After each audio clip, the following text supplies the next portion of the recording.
Hey, welcome to Web3 Weekly with your host, Blockstar Technology. Let's go.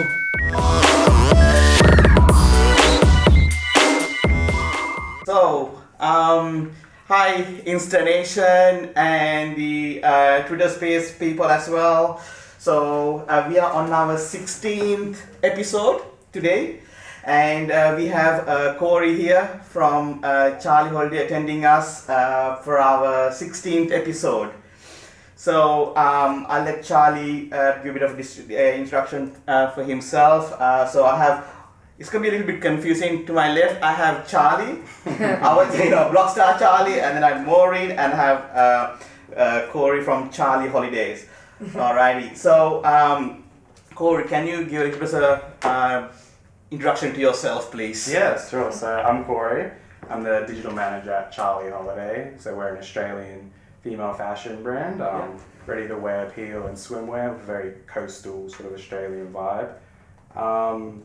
We've been operating since, I believe, 2018, an established business. And about a year ago now, I was reached out by Pete, the founder. He's really interested in the NFT space, seeing a lot of the big brands out there in the fashion industry looking at Web3 and like seeing that this is next. And he's sort of gone ahead of time. He's like, we need to be in this space early.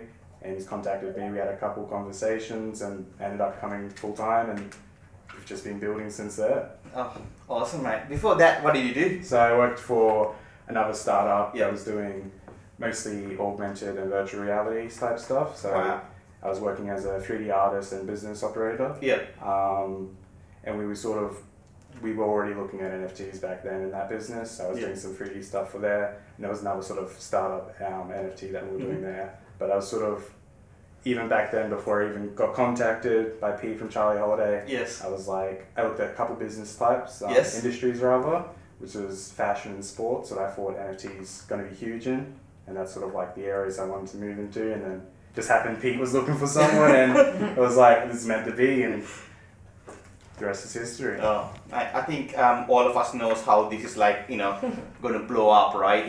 It's just given, and one of the things that I only met you through our good friend Darren Rogan. We had a bit of a party on a boat. And, a yacht party. On a yacht.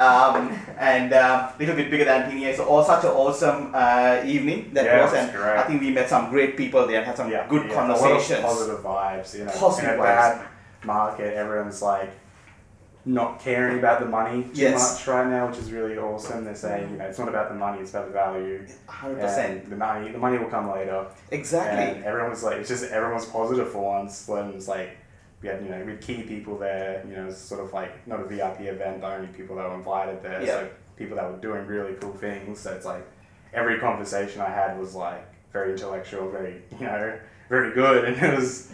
I wish I had more time. There's a couple people I wanted to talk to and even get time to, because it was just amazing. I know, right? And given there, and we had a good chat, and also sorry I missed you giving you a lift. I'm glad that you found a lift. So when I went to cancel the Uber, I think I had too many drinks, so I didn't cancel, and the guy pulled up and I got a text saying, oh, your Uber's here, and I'm like, well, I can't just leave him now, he's here. So I was like, I guess I'm getting in. But oh my god, I was like, I didn't have Corey's details, so I'm just like, I'm linked through LinkedIn, I'm messaging Corey and Twitter, and I said, but it was funny.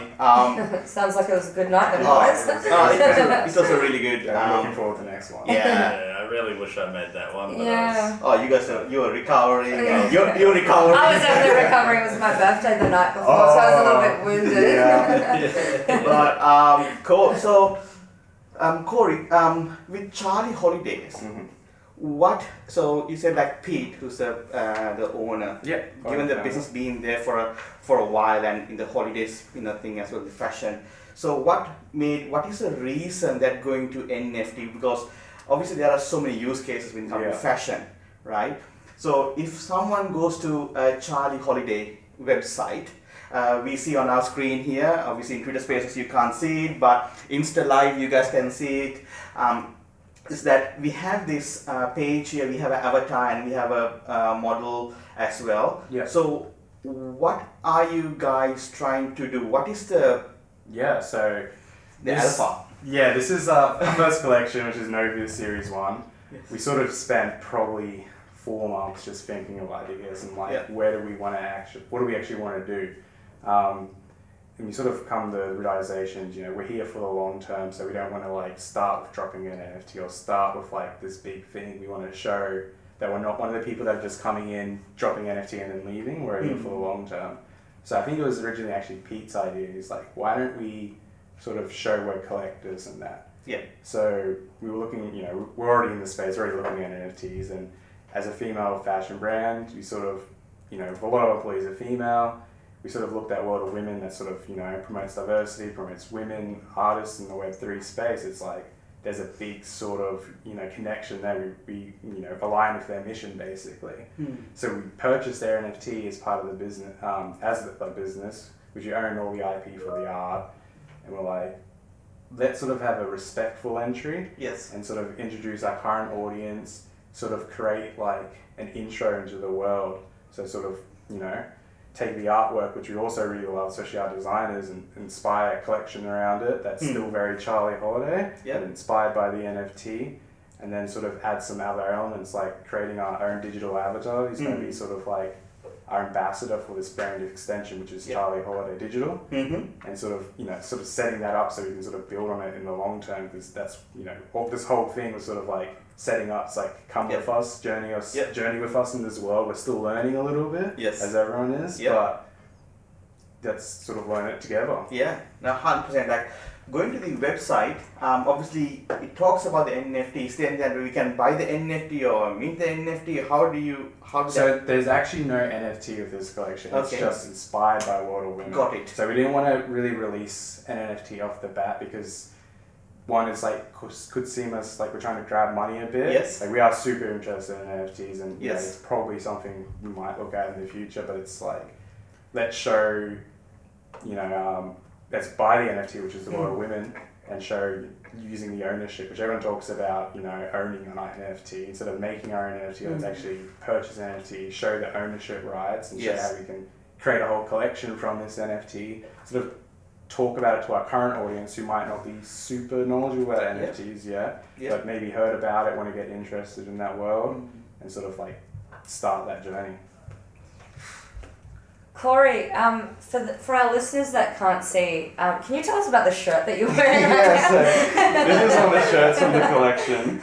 The marketing girls wanted me to wear it, so it's not. Apparently, I'm a size 12 and female. This is actually a QR T-shirt, so they really like the QR designs. They sort of.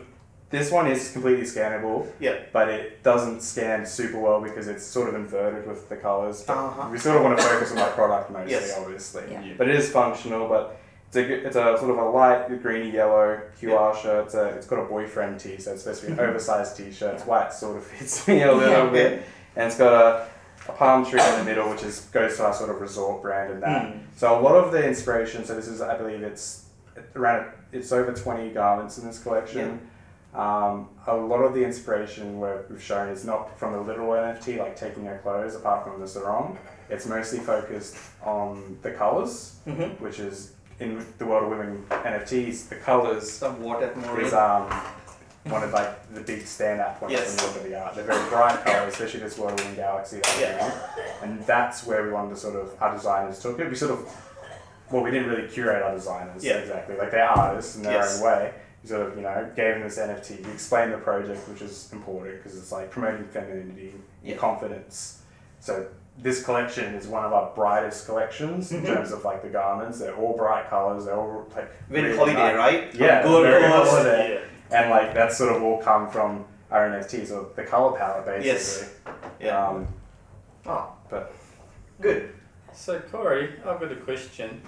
How have you found with obviously the World of Women's a very big community and they've done very well. How have you found with having a World of Women NFT within the business and connections you've been able to make within that community? And then also, I would say the ladies at your work, how they've found that transition going along. Yeah. Maybe a lot of them their first time into NFTs. Definitely. Been involved in that world of woman community. So a lot of them when I started were very new to NFTs and the whole metaverse and crypto and everything. We spent a lot of time me just sitting down and basically teaching them. But they all love it, like in their own way. Like they see the possibilities for their industry. They agree with it. They love World of Women and it's like sort of message in that, and they believe it's important for, especially ones are designers and sort of marketing is very they're very artistic and creative, where they see they can sort of take this to the next level and everyone there's parts where they get confused on, but then it takes the time. Like it's like all of us when we probably started with NFTs, it was very confusing at the start, and there's a moment where it sort of clicks a little bit and you see it in your own way. And they just get on board and they're like, okay, we see this in the future, we're invested. They especially, just the fashion industry overall and NFTs just have this huge sort of connection, right? Like the PHPs, it's about showing your tribal, showing your community, which is very much the same with clothing. You wear Charlie Holiday because you want to identify yourself as the coastal girl, the resort girl. Same with NFT, if you wear a certain one, you see them in the Twitter space, and they're sort of, it gets exciting when they get excited. Like when we first started talking about it and they were confused, and then there was parts and they started pushing ideas like, well, why don't we do this? Why don't we, like when we came up with Nova a bit, we So how did you come up with the name for the avatar? So it was it was part of the team, we sort of basically, we actually sat down with our creatives and the team and we want to create this quintessential sort of girl for Charlie Holiday. It wants to be the face of Charlie Holiday Digital. And it was mostly I sort of stood back a little bit and let the designers, the creative teams, the employees, they sort of came together and created a mood board. This is the hair color we see, this is the attitude she has, this is the voice she has. And we came put that all together and they got excited. It's very exciting to see them excited, especially because they're not an NFT native or Web3 native, but they're just excited by it and it sort of radiates in the office and everyone gets into it. It's so cool to see how much is actually involved. Like when you explain it like that, the creative team and everyone's talking about her attitude, this is a creation that they made. Yeah, we plan to. And she does have a lot of attitude, doesn't she? I can see the way she walks. Even in our campaign video, we got a voiceover of it, and we sort of does this sound like Nova? A bit, we sort of wanted to make it, we sort of want to build her up, we haven't gone super far in this collection because there's a point, we're going to do so much per collection, but we want to take her on long term and build this virtual avatar, which we've seen other people just do, started to explore with other companies. It's taken off really in China a lot with these little virtual avatars and sort of just giving you a bit of a face to the brand, a bit of an attitude. And it's something we can use for 3D runways in the future and sort of continuing that on. We want people to see Nova and be like, that's Charlie Holiday Digital. So where do you guys actually see, what direction do you think you're going to take it in? What's coming up? What are you guys in your creative team picturing up and dreaming of? Yeah, there's a lot of you can't say it because I always say stuff that we can't do. But there's a lot of buckets we're looking into at the moment because we're all excited and there's a lot of possibilities as anything, and it's just we need to focus on what's going to bring the most value. We sort of keep relating it to the product because the product's obviously without the product it's nothing. Right? Nothing exactly. I think also you have to think of how much value you bring to your customers, right? And we got to do it timingly as well. If we bring out an NFT, bring out augmented, we have one collection of all these features. Yes. People are just that's just too overwhelming. So we need to sort of show it over time and I don't think there's a rush to it. We're enjoying it as we go, having a bit of fun and sort of it's we've got a mentality that we want them to. It's a bold move, but we sort of want them to come with us and sort of go into a new journey. Bring in the average Jane. Exactly. Journey slowly.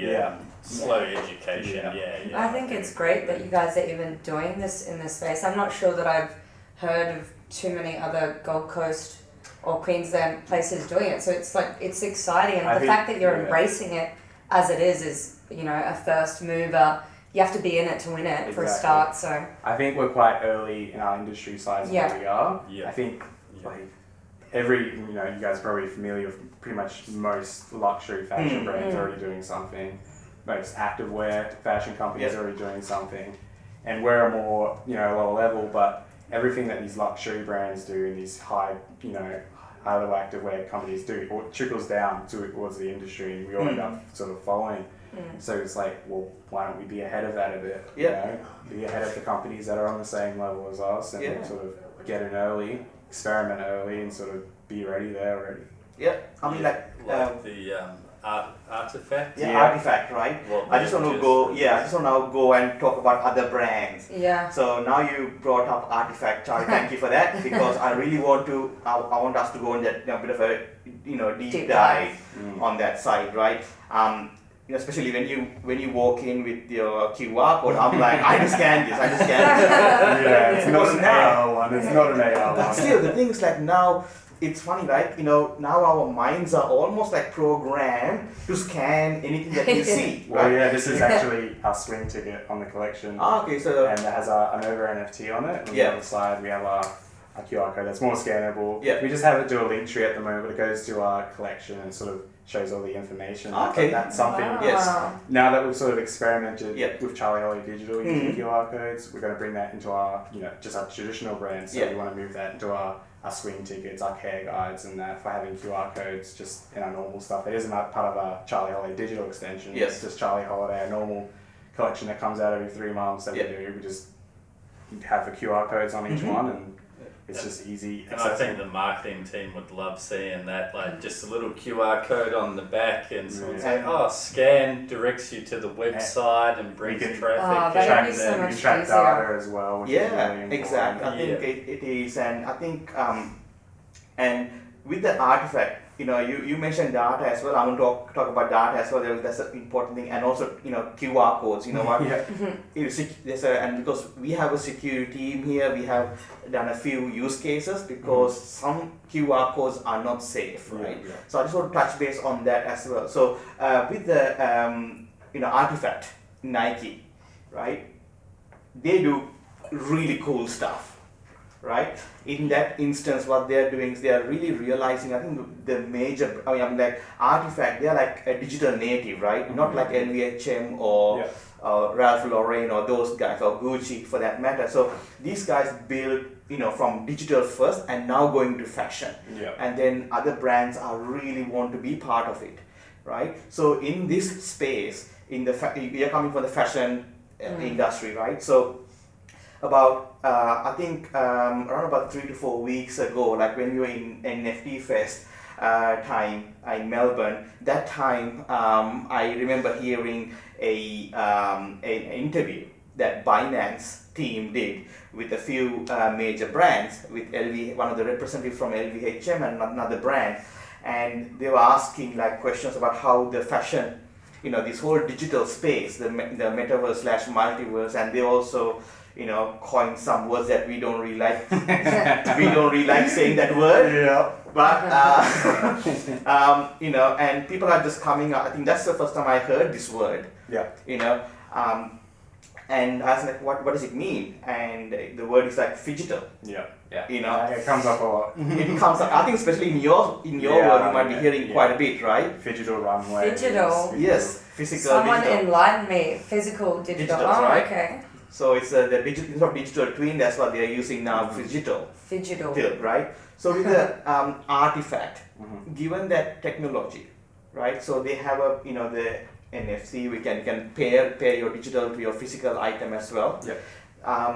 One thing is these technologies, they might not really 100%. They are 100%, but people are really investing in this space, right? So for me, one person said like, it's about proving ownership. And for me, I think like, I already got this jumper. I own it. You know what I mean? Yeah. Unless it's stolen. I mean, like now, is it like when I heard that, I'm like, and they talk about provenance as well, right? So, what do you guys think on that subject? I think Artifact and Nike are so far ahead in the fashion industry. Like, I even think you guys are far ahead compared to a lot of companies as well. And it's interesting how it's going to play out, and it just brings that extra coolness. Everyone's got an iPhone, you can all scan, you know. I was thinking, like, imagine if you have a NRL jersey for a certain team, and me as a dad, and then I'm standing there with my son. My wife goes to take a photo, and suddenly that shirt changes me into the player from the QR on the chest, you know what I mean? And suddenly I'm there with the kids, and it's like they've got a photo with Jonathan Thurston or something like that. Like, there's so much game theory that's going to be experimented. I can't wait to see how it all plays out, and I'd say you guys are brainstorming a lot of that, but you can't say that yet. But again, it's that slow journey of I think that there's a lot that they can do. I like the idea of using it as tracking, but in terms of proof of ownership, I think that is something that's still a little bit disconnected. If it comes with it, an initial purchase straight from the company, maybe for authenticity and following it down, but the traditional law, I guess we'd say, 90% of ownership is based on possession.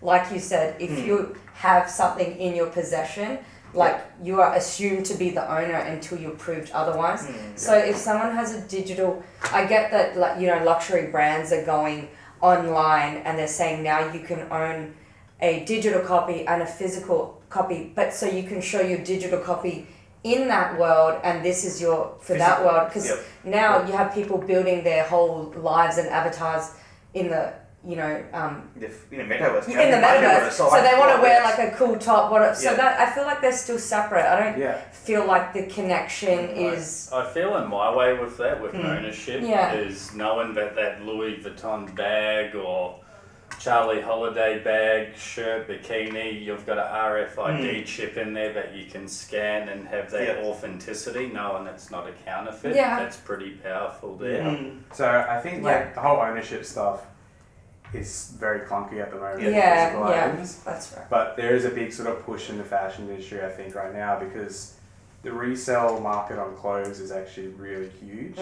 Like, people reselling clothes, there's websites for it, especially in female fashion and like sort of hype wear, right? Collectors, sneakerheads, that's huge, right? Reselling stuff.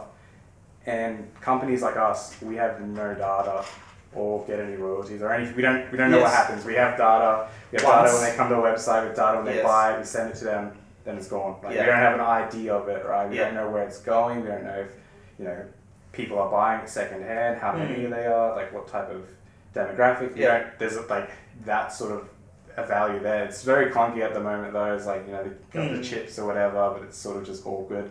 But I think people really want to know is like what happens after it's gone. Like, that tell the story of that journey of that, where that item lives and moves around, and I think there's a lot of value, especially big companies want, where's it going afterwards? Because like I didn't realize how big the resale market for clothes was until I got into it, and like, even for Charlie Holiday, we're not the biggest company in the world, but I'll jump on Facebook Marketplace and I'll just scroll hundreds of Charlie Holidays and I'm like, people are selling these, like, it's huge. And I think on the digital side of it, like you said, with your sports team and that, I think, fashion designers are artists in their own respect, and it's like having the ability to do AR, and that's like, it's another medium, I guess, right? Because you can't have a dress made out of fire in the real world, but when you scan it, then it's like, it comes in fire, or it's, whatever fabric you want it to be, or it changes colors with different stuff that you do, or like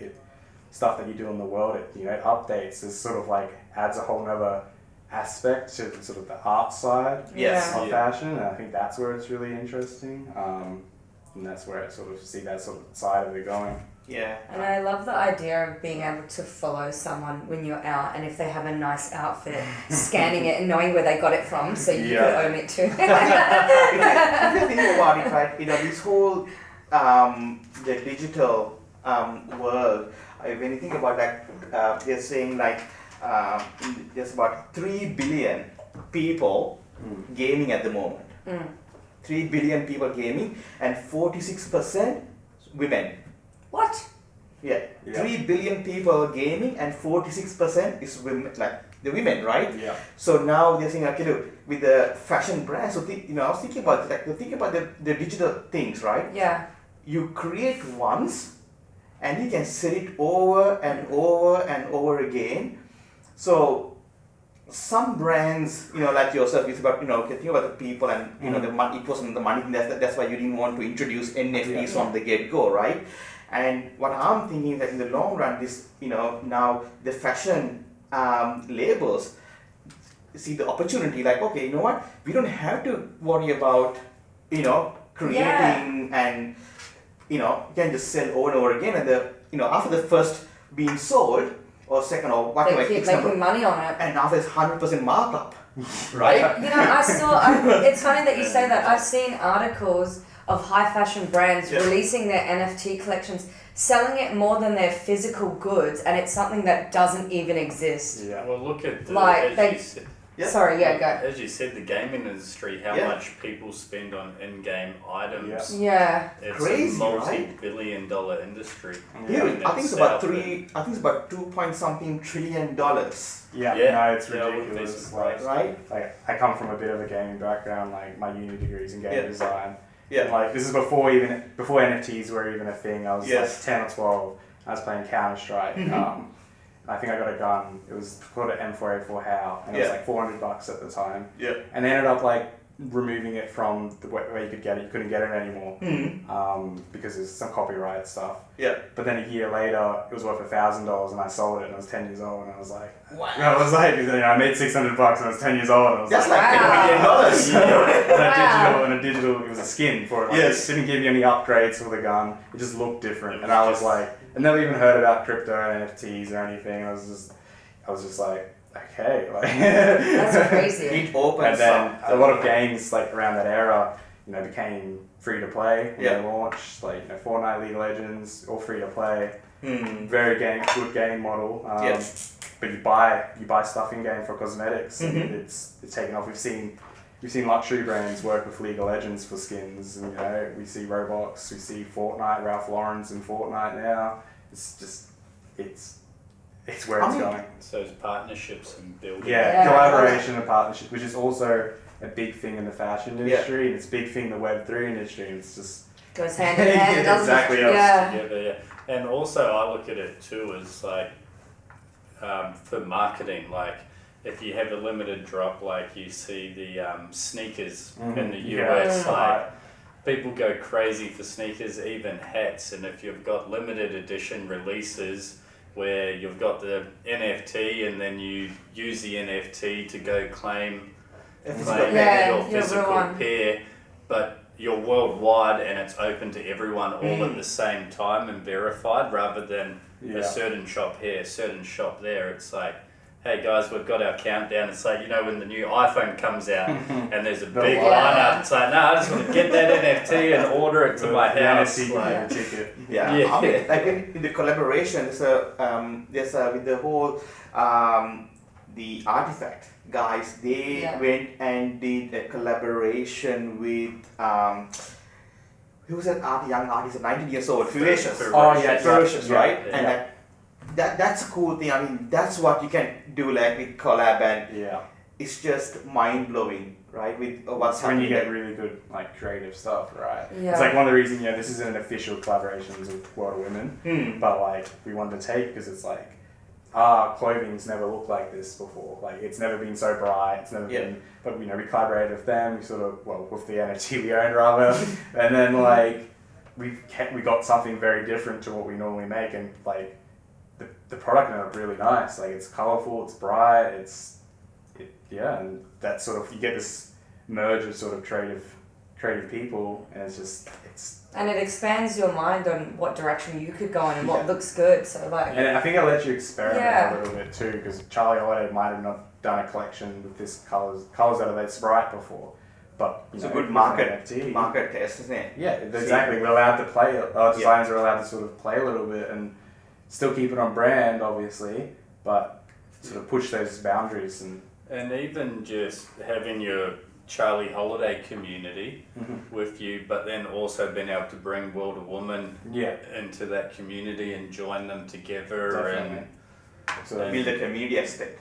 Yeah. Right? Yeah. So with let's talk about like how blockchain can really help the fashion industry, right? With the fashion industry, there was the counterfeiting is huge. Whether we like it or not, there's a huge, like I would say, if you go to Asian countries, Asian, like Far East Asian, South Asian, and Asia as a whole, counterfeiting is huge. Also, but over 90%, I think. Well, I've heard that they've got factories actually making, I haven't been there myself, but I've heard over the years that there's actually factories where half of it's making the legit branded stuff, and then the other half of the factories they're doing the knockoff things. Wow. And how can because when your brand is small, obviously it's not a worry. Exactly. Right? Yeah. As it gets, and now you're saying in the secondary market, like when you're scrolling, you can see Charlie Holiday, right? Yeah. Garments, and before you know it, it becomes a brand. And then how do you protect that brand using the Web3? I mean, like with one of the tenets of blockchain, like if you go back to all that part of democratizing, decentralizing, disintermediation and interportability and interoperability and all that stuff, right? Yeah. The whole blockchain. Now, when you look at fashion, how can we solve some of what are the challenges that you guys come across apart from counterfeiting? Well, a big concern for the whole fashion industry right now is sustainability. Fashion is I think it's like third or second, one of the worst industries in the world, committing especially fast fashion, right? Fast fashion specifically. Yeah. We're more of a slower fashion type side, but there is, sustainability and also ethics and factories and people lying about that. So I would like to see. It's difficult to do but if there was a way to sort of almost get the production of the garments onto the blockchain, where are these fibers actually coming from? Where is this factory actually a legit factory? There's a lot of bad factories out there that do unethical stuff. Is there a way we can sort of get that into the transparency into the production? And can I scan a QR code and see is this natural fibers, where they came from, were the people paid fairly, that the factory was the factory? Ethical sourcing. That's a real big part of the fashion industry now, and obviously it's a big challenge, but I think that's part it could play heavily, is just sort of giving people a bit more trust and actually knowing where it's coming from, where your garments are. Verification. Yeah. But with that, right, and given that you can put a NFC on anything, you can replicate anything. Yeah. Exactly, right? that's the problem. That's where the challenge is. How can you overcome that? Exactly. Right? And I don't know what it is yet, but given that, over 70% of Jack Daniels in China is not Jack Daniels. Right? Same thing, the shell. Right? They know that that's not real, and and it's not a challenge just for fashion, but it's for everything. And the thing is, you look at 90% of claims that are made on food and fabrics, even though they've claimed it and they put it, there's actually no way to verify. So even if you scan it, look at half the tuna tins. They're you pay $8 more for this tin of tuna because it says they caught them safely, or no dolphins were used, or whatever they write. and then it's but how do I know? The tuna was free range. And then sometimes lived a happy life. In the fashion industry, because our factories are overseas, there's times where those factories could be lying to us specifically. Yeah, exactly. We might go over and check, right? We might send an employee over, check the factories. We always have constant communication. But there's probably other companies in the fashion industry that are being lied to by their factories. If their employees are treated ethically, if the fibre is actually coming from the right place, and they're big claims to make, and the bigger you are, it's a big issue to fix, and I'm not sure how it gets done. Look, one step at a time. I mean, it's like people like you, Corey, that you guys you don't know what it is, but I think unless you try, like Thomas Edison said, I know 10,000 ways what a bulb doesn't work. But, I think that's what it is. I think we just have to go through this process. I think sometimes you can be on the stadium as a spectator, and every spectator is a manager, right? A team manager. right? But unless you are playing in that field, Of course. I think that's when you're going to find out exactly how the tackle works, how it's painful, and what all it that feels stuff, like, how it to feels take like, that shot. 100%. I think that's what you guys are doing, like Charlie Holidays is like going out there and doing it, Yeah. and showing other people, and you're inspiring other people. Yeah. And I'm pretty sure that you guys are inspired with the whole World of Women Galaxy, right? And that community behind you as well. And I'm pretty sure that LVHM and Gucci, and I think one of the things that Ralph Lauren, what they were saying is like now they got the opportunity to bring in like classic as a digital into an avatar as clothing, where you can't really get hold of the physical items anymore, right? Because they've been destroyed and all that stuff. Yeah, I was thinking about this the other day actually. It's like vintage clothing. Vintage, that's the word I was looking for, yes. And it's like, vintage clothing, as time goes on, we lose less vintage clothing. It's like a collectible in its own right, and it's like, could we almost digitize this a bit? People have been doing it for museums. I've heard, putting NFTs in museums to digitize. Yep. Why can't we do that with like vintage clothing as well? Yeah. I mean, one of the things like Smithsonian. Yeah. Now, in the Smithsonian, they are still a little bit, we think of, when you think about Smithsonian, think like, oh my God, they are so far ahead with technology, and they're like, but then the person that we are speaking to, in that space, they're like, oh, no, they are not. And they have this person to advise them, and they're not, it's not nothing to be like ashamed of, but I'm glad that they're seeking advice. Yeah. And, working, and you guys just like, It's a start. It's a start, right? And I'm happy to people say, oh, we are starting, rather than saying, okay, it's a fad. Yeah. Because we know it's not a fad anymore. Yeah. Right? And with the whole what's happening in the metaverse now, we are doing some, I don't know what they call it metaverse, but we are doing some 3D 3D spaces. Now, in those ones, we can have different avatars, and we have different softwares with different platforms. Now, the key is if I buy one of Charlie Holiday's bikinis. Okay, I don't know. Mankinis. Nice choice, Kazi. Mankinis, right? Sarongs. Yeah. A sarong, right? And can I wear that sarong? The trick is like how to cross those worlds. Yeah. There's people. Interoperability. That's Yes. Yeah, I agree. It's really important. I think a lot of people are already sort of looking at this issue as well. I think the spaces are still getting created, and but I think it's going to happen at this point. It's just which is exciting for us, because then we want to be able to show be able to create them on. Even the other day I bought a Lacoste NFT. Yes. The crocodile. With the crocodile one. Yeah. Is it the one with the helmet on? Is it the one with the coming out of the water? Oh, so the one coming out of the water is the Genesis pass. Genesis one. But I have the profile picture one, which is called the Emerge or whatever. Yes. And he's wearing a blue polo. Do you own one, Kazi? I know I own both. Of course he does. I own the blue polo. Yeah. The blue polo one, and I own the blue polo in real life, and I was like, Yeah. I'm twinning with my That's NFT. cool. And I can't use it in a digital space or Yes. anything. It's not a 3D asset. Yeah. But I'm like, I would love to be dressed up. I think avatars are crazy popular.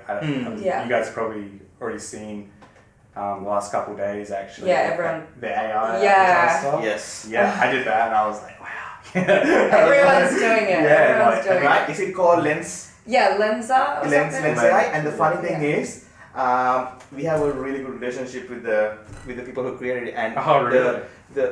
and they haven't done any marketing. It's purely on viral. Yeah. It's Yeah. just viral, and That's all it takes. That's Look what at it how takes. quickly, And- like and you can- wildfire. exactly, right? And you can think that's what it takes. And now there is no excuse for businesses or any, not even businesses, for individuals not to, Try. Try. Yeah. There's nothing to say that there's enough technology there, and there's plenty of libraries there, And that's the thing. This creates a reach that goes beyond what you can do normally. Like suddenly you make something digital that other people can share around and use. It just spreads. You go global. You have a much Bigger further audience, reach. Yeah, exactly. And much greater reach. So with regards to fashion, right? So once I heard that the panel discussion about 4 weeks ago or so, right? So I started deep diving myself, and then there's so much content out there, like avatars doing catwalks, and you can see the number of people attending these. Yep. But then you have other metaverses. They are saying like, oh, we had this whole metaverse, but no one turned up. Yeah. But then you had these niche ones, And it goes big. and LVHM they did one, and so there is a market being created, and I feel like people who are into fashion, they can be creative. Yeah, no, I think like the catwalk stuff is going to be amazing. Like our designers, they watch the catwalks, and that's where they get their inspiration from. Yeah. And a brand of our size, we might not want to hold actual we could, but if we want to get all of our audience around the world, it's more accessible if we did it online. And like people want to be part of it, have a social experience. And there's been a couple hit and miss ones that have come out, but during COVID, I think a lot of catwalk stuff was done online. That's right, exactly. It's all about from COVID time. Yeah. Actually. Yeah, and I think after COVID ended a little bit, some fashion companies dropped off the online stuff a little bit, just because I don't think it's because they don't like it, like they're innovative. It's just like they know the physical better. Yes. But then companies that newer companies or companies like us, it's like, well, why would we go to the traditional catwalk model when we can go to the newer model? And I think I think all the other brands will sort of come back more into online catwalks as well. But I just think they've gone back to a traditional one at the moment, because fashion, while it's an art form, it's still business driven. Of and course. obviously revenue at the moment, And I they think do what they want. It might even be a lower bar of entry to go online. So those Yeah. bigger, ones, it costs more to hold a fashion show and to do all that. Yeah. And it's more of a social event. Like people make an event out of it. Yeah. Whereas like smaller companies or people that are up and coming, the bar to entry is a lot lower to get into when it's in the digital world. I think, we hate the word phygital, but it could be a way for phygital runways where there is a real event. There is a very VIP event where, the celebrities are going, but there is also an online event where it's recreated in a metaverse where people that can't get to the real thing, they can still get to it. It's accessible. It's, a larger audience there, then more people can actually attend it. And then also, obviously, smaller brands can still hold an online event and have their own catwalks and show their audience. They might be spread out across the world a bit more and sort of still fill up a catwalk event. Of course. I don't think the real one will go away completely. No. Yeah. I think both can exist, and it can also attract different type of audiences, because in the physical world you'll be like, okay, I want to buy that dress or get inspired by that dress and do whatever, right, in the real world. But then the digital one, like, oh, you know what, I'm going to use this in my sandbox or something like that. You know what I mean? And you're going to have, because if you think about the youngsters, the Gen, I don't know what is the next one, it's like, Gen, Zing, whatever, right? And with those generations, I think there'll be less and less ownability of physical materialistic things, right? Yeah. And you're more likely to be able to own a house in the metaverse than in real life. Than in real life, right? Because, when you think about in the metaverse, we had a podcast about this, and we think that what is metaverse, right? The whole different, it's like, you're living in it's more like a immersive multiverse. There is the whole AI, AR, not AI. Well, it's like as you said with the catwalk, Corey. It's like Fortnite done a really good job of that. With doing, I think they've done the Travis Scott. The concerts, exactly. Virtual concerts, and, is really exciting. And my son was on there. I'm like, what's going on here? And there's like thousands of people and multiple different servers, and they pulled that off really well. You didn't actually have to go to the concert. To and pay tickets, you just got this event with a partnership and collab in it. It's crazy. And it actually looked pretty cool. The media was, they were able to be more creative. You go to a normal concert, you can do lasers and smokes and whatever. Yeah. But then I think the Travis Scott one, they blew them up to like gigantic size. Yeah. Like I think they did a more recent one like on Ariana Grande, and you're like surfing through like this water thing as she's singing, and she changes into different like. It's an experience, so cool. and it's like I remember when I watched it the first time. Like, wow, that's really like cool. It's really creative. Like you could see the artist behind it. Who sort of created this whole experience and get in the concert at the same time. And it's like it You- removes you can- those limitations, Yeah, there's doesn't like it? there's no physical barriers then. Yeah. There are. I mean, if you think It's about it, just like, imagination. exactly, Yeah. like if you have contacts, like one thing says, once you put your contacts on, you go to like a whole, like a augmented reality world, then you know what, you can't say that you can't talk to people, even though you're by yourself, you can talk with that whole sensory, thing, and you're talking to other people in there. So I think it will be a more like a multiverse, super immersive. And It as the definitely needs to technology, be social. Yeah. There will be social. And as aspect. the technology grows, Sorry, sorry. we're all so excited. As the technology grows, like the Oculus isn't like $2 or $3 grand. Yeah. It's Yeah. like you can Like get it $10 for or something, like you know? anything. or you can get it for $150. A lot more people will be joining Exactly. this industry and a lot more opportunities. Like going back to the AI avatar stuff, when I did it, it's like it was like $10 for 100 images, and I was like, this is like really cool technology, and it was $10. Yes. So I was like, one of them came out as me as an astronaut or something. Yes. I'm like, I would pay an artist like $300 for Yeah. that, and this was $10. I'm like, so we know the technology's getting cheaper because that type of stuff would have been, I don't know how much, ridiculously expensive years before, and then now it's like $10. It was like It's crazy to see the shift of value because now, like we were saying before, you can buy a digital thing that doesn't exist for more than the physical thing, and you'd think, well, why would someone be so crazy to pay for that money? But it comes down to like, a status symbol, like how you want to look. Everyone's building up their avatars to what they're going to look like in this virtual metaverse. Like they want to, like Snoop Dogg, look at how much he's spending in the metaverse. Like they're spending honestly millions and millions of dollars for stuff that doesn't exist just to appear a certain way in the metaverse. I think it does exist. I think behind that as well, though, there's a lot of these social influencers and that who,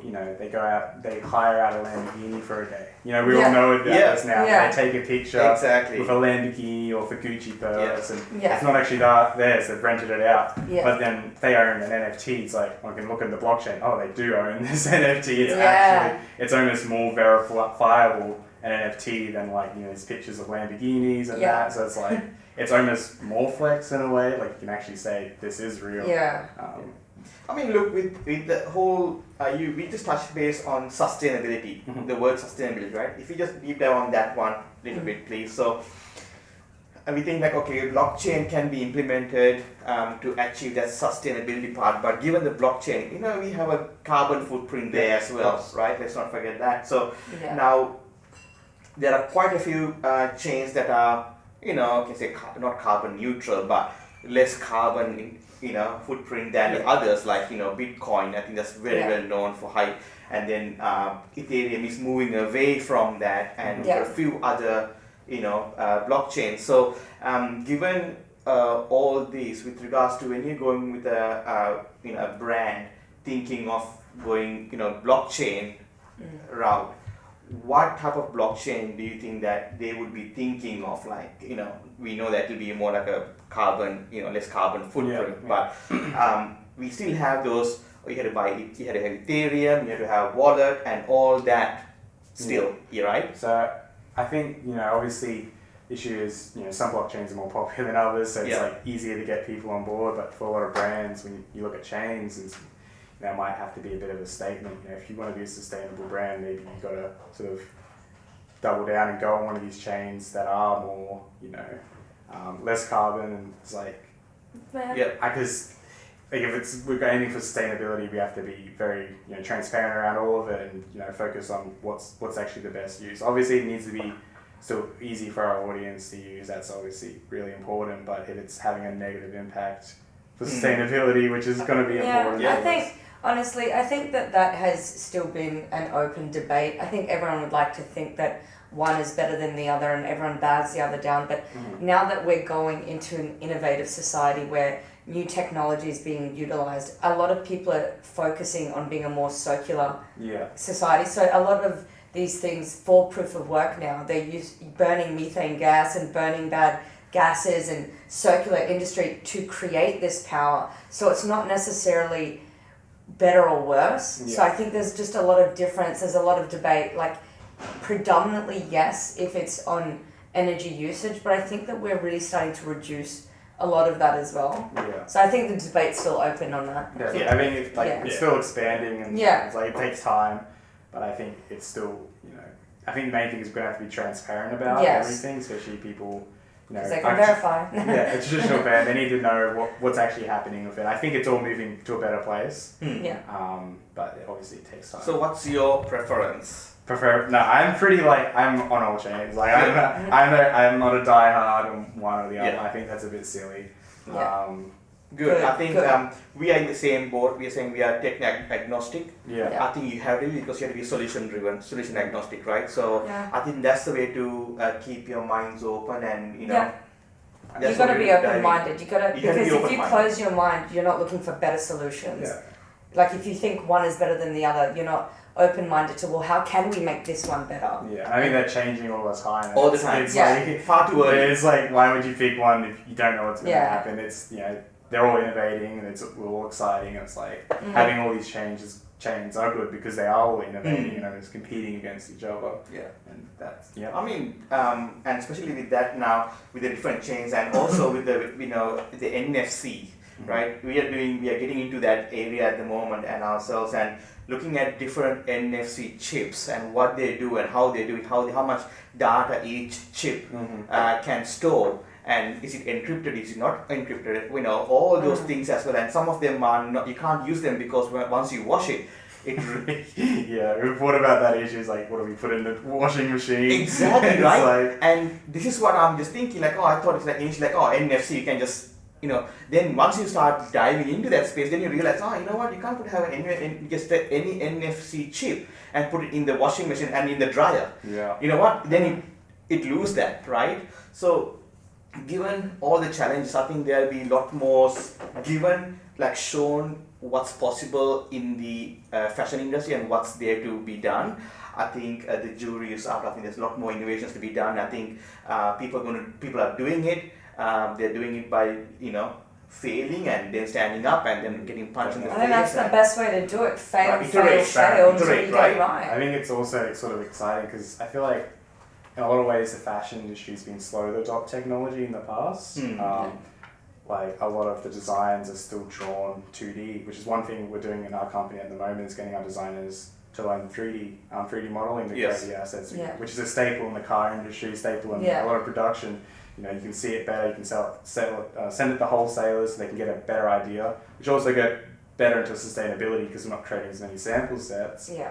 But, fashion's been slow to sort of adopt technology, but then Web3 came out and they're just jumping on board. It's like one of the fastest things they've gone on to. Just skipped a few steps. Yeah, like a lot of them were very slow, like a lot of podcasts I listened to back in the day, emails came out, no, we don't want to do emails. Yeah. And exactly, that was slow. And I'm like, oh dear, we're still doing sketches and, social media came out and like, nah, that's not going to be, it's going to be popular. And then this is one of the first, innovations that they've jumped on and sort of, in a way, leading the way in a lot of sort of areas. Awesome. Alright guys, I think we are coming to the closing time. Do you play the closing time? Theme song. Closing time. So guys, first of all, I say thank you to Corey from Charlie Holiday. Thank you for coming to our office It's really today. great, Corey. And, making your time and knowing that there's I think these are the cool things that we are building these relationships with local companies or local businesses, and I think the more we communicate with relationships and grow together, I think that's only going to bring the whole entire Especially in the Gold Coast, where Especially it's sort of the a Gold small Coast, area. right? Yeah. But Everyone seems to know everyone. I know, right? And the strange thing is, once we started in the meetups, we realized there's about quite a few enthusiasts around, and bringing them together and having those really cool discussions. I think that opens a lot of people's minds and get thinking. You know what I mean? Yeah, I for one feel like Charlie and I are both pretty jealous that we missed that party now. I've been looking forward to it for 3 weeks, and then I got COVID at NFT Fest and I was out. At least you made the He NFT spread it through the fest. office. Thanks, Charlie. But yeah, no, I was really looking forward to Darren's yacht party. But, It was a really good night. I think. Yeah, it sounds like Yeah, it. you come just rub it in a bit more. I'm gonna walk away a bit upset, but But that's fine. there's some good discussions happening. You Yeah. know, we had a few, really smart people on there, and I'm like, wow. Much smarter than me, some of them I was like, And me, you know what I mean? That's how you learn. yeah, Smart and- and don't dumb. want to Yeah. be the smartest person. Then, Exactly, right? And I think that's the cool thing, and we know this space is growing constantly, and just want to say thank you for coming. And last thoughts, mate. What do you want to share? Putting me on the spot, yeah. No, we're excited at Charlie Holiday to go in this space as a normal company, and it's just we're really excited for the future and hope you guys will keep up to date with what we're doing. Yeah, There's lots coming. awesome. So And if for you the had, marketing team, charlieholiday.com.au. Yeah, that's us Yeah. and Instagram. And on Instagram, yep. so are there anything that like Alpha that you can give, like anything that for the listeners? Oh. I don't want to get in trouble. Because he's not very good. Like, come on, like you know what I mean? I think there should be something. Come on. Use code Blockstars. Look, we're really excited around the 3D space. Yeah. Specifically. We're just in all of it, but we have some cool stuff with the 3D. Awesome. We think that's cool. We think Yeah. it's going to be good for like visually, especially for like e-commerce stuff. We're trying to buy stuff online. So Yeah. Yeah. let's just say we're Alright. excited about 3D. All right, awesome. All right, Corey, thank you so much.